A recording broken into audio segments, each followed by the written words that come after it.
For the conduct of a orderly hearing for today, we have two topics that we will discuss. The first topic for this morning is the topic on the illegal drugs.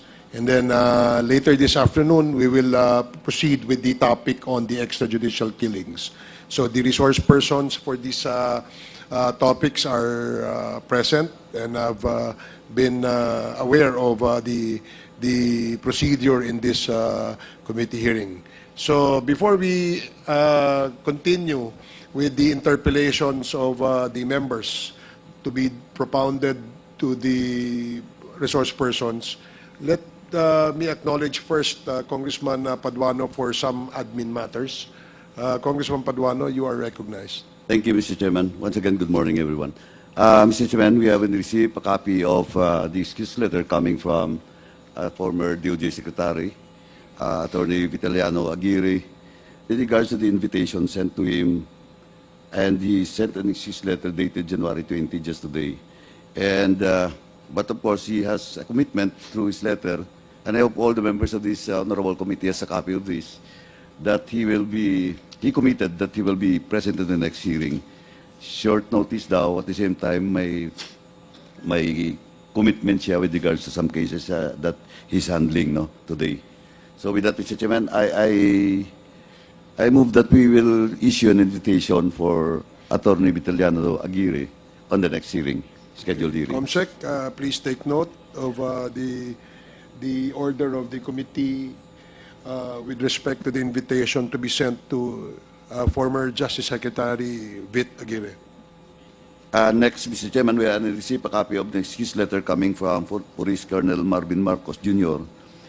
Stating that he is now an official leave, and attached herewith are the official permission for Major Police Colonel Marvin Marcos for his leave of absence, Mr. Chairman, and signed by Police Colonel Renato Lizardo, Chief Admin in Resource Management Division. So with that, Mr. Chairman, once again, we'll just send an invitation for Police Colonel Marcos for the next hearing, Mr. Chairman. So move. Please take note of the request of Congressman Paduano, Comsec. Next, Mr. Chairman, is the excuse letter sent by the lawyers of retired Police Colonel Garma and the person of Attorney Kilang and Attorney Kumigad, who is invited to this hearing to testify with regards to the statement being made by former Police Colonel Grijaldo. And for the record, Mr. Chairman, we have also an affidavit coming from the two lawyers with regards to what really transpired during the meeting with Grijaldo and our co-chair, Chairman Abante and Chairman Dan Fernandez. So I will just use this affidavit, Mr. Chairman, the later part when we discuss the issue about the Grijaldo's statement in the Senate, Mr. Chairman. Now, we have also received an excuse letter coming from Commissioner Joel Anthony Viado of the Bureau of Immigration, and he has sent a representative, siguro nandito naman yung taga-BI. At the same time, all the documents that was requested to them to submit to this committee is already submitted, Mr. Chairman. Anyway, I presume that the representative from the BI can answer all the query that will be raised by the members of this committee. Now, Mr. Chairman, just for the information of the members of this committee, we have received a copy of the motion for certiorari with injunction by Police Colonel Grijaldo to the Supreme Court, and we have received a copy not from the Supreme Court, but of course from Police Colonel Grijaldo through his lawyer, Attorney J.P. Mercado. And he has not sent, Mr. Chairman, he has not, for the record, Mr. Chairman, Police Colonel Grijaldo never asked for a motion for reconsideration to this committee, Mr. Chairman. So just for the information of this honorable committee. And we will discuss later, siguro, pag nandito na po si Colonel Grijaldo with regards to the motion for reconsideration, at the same time for possible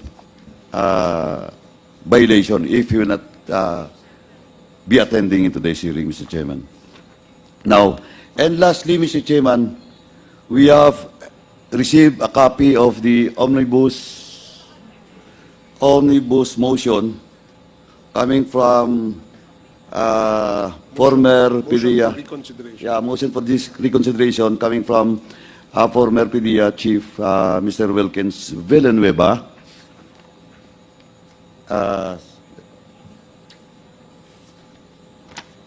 Makapal po. This is a 16 pages motion, and I will just take this opportunity, Mr. Chairman, that we have the COMSEC has informed me that we have a quorum in today's in this hearing, and I hope we will discuss this motion by General Wilkins Villanueva, Mr. Chairman.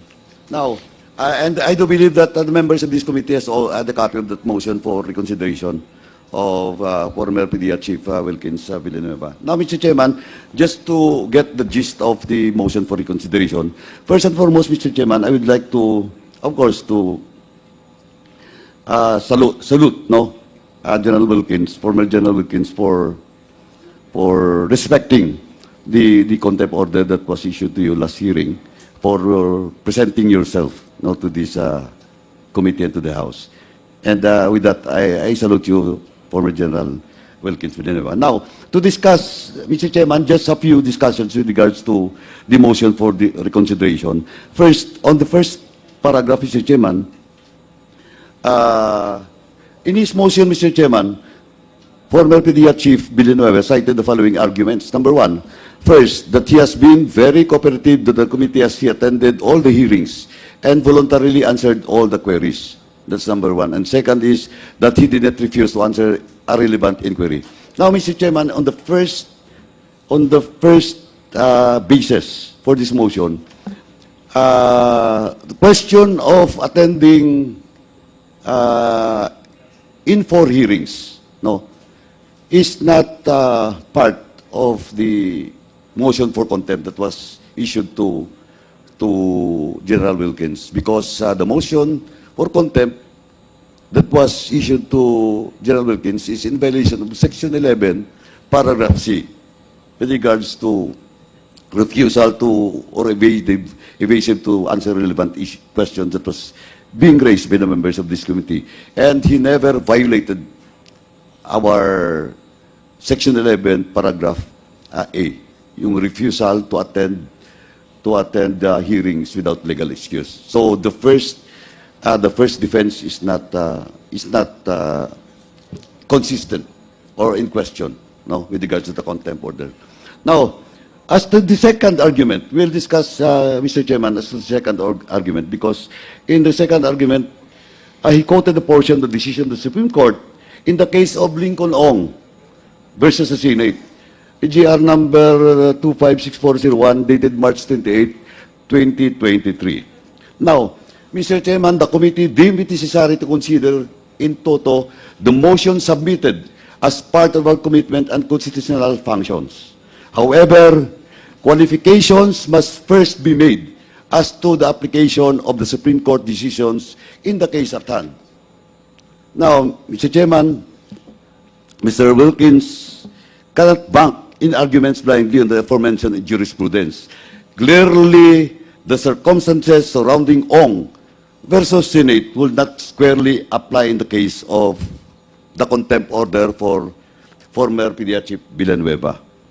In the said case, Mr. Chairman, the court invalidated the contempt order by the Senate because of the denial of the due process when the Senate failed to give Ong the opportunity to explain why his testimony is not false and evasive. Now, and for the record, Mr. Chairman, former General Wilkins is present in 4 hearings, and he was given a due process and the time to explain. And paulit-ulit po, well, in fact, during the hearing, last hearing, before this representation moved to cite him in contempt, I warned him about his evasive answer to the question that was raised by Chairman Acop and, of course, Congressman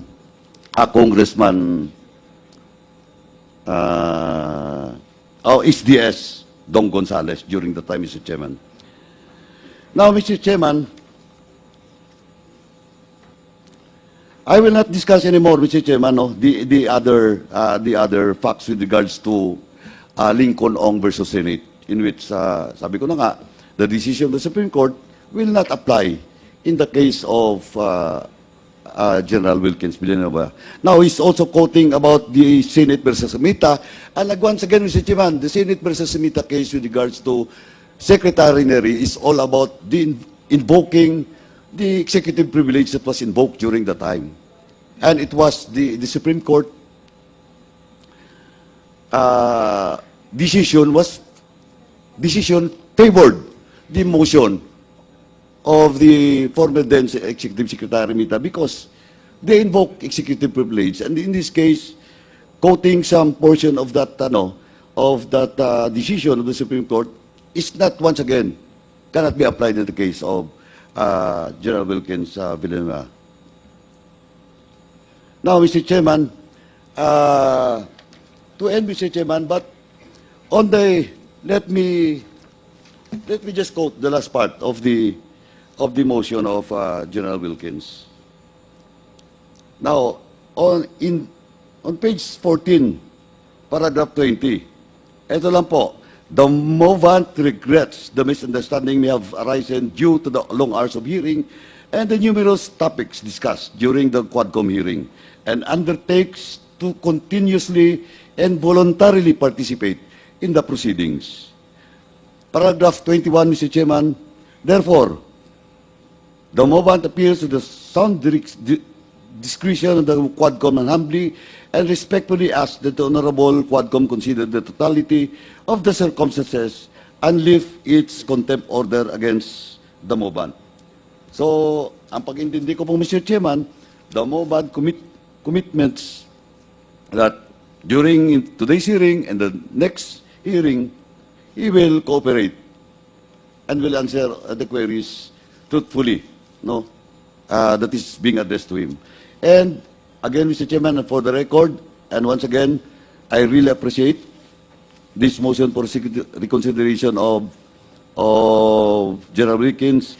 Attached here with, Mr. Chairman, the verification and certification against Shopping Forum. Unlike in the case of Colonel Grijaldo and some other guest resource person that was cited in contempt, instead of filing a motion for reconsideration in this committee and the House, they filed it in the Supreme Court for the refutes. But anyway, Mr. Chairman, with that, Mr. Chairman, I will not discuss anymore with regards to the statement on paragraph 20 because we have to validate it because General Wilkins, you have quoted some, ito pa nga yung mga kinote mo dito na conversation in this hearing, ano ba to, saan na to galing?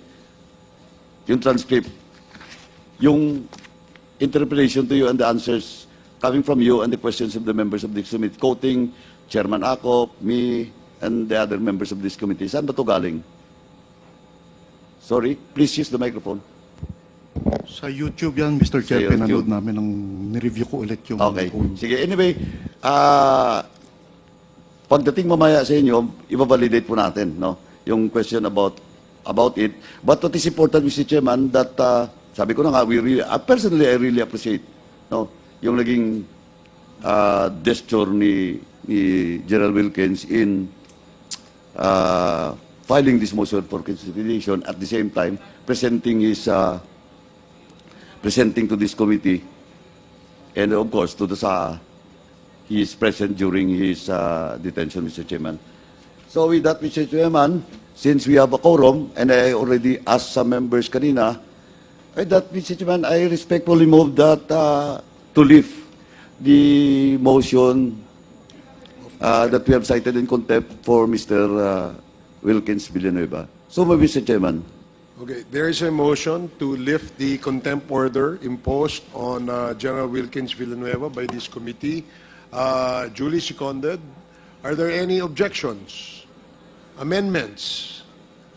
Nothing. The motion is approved.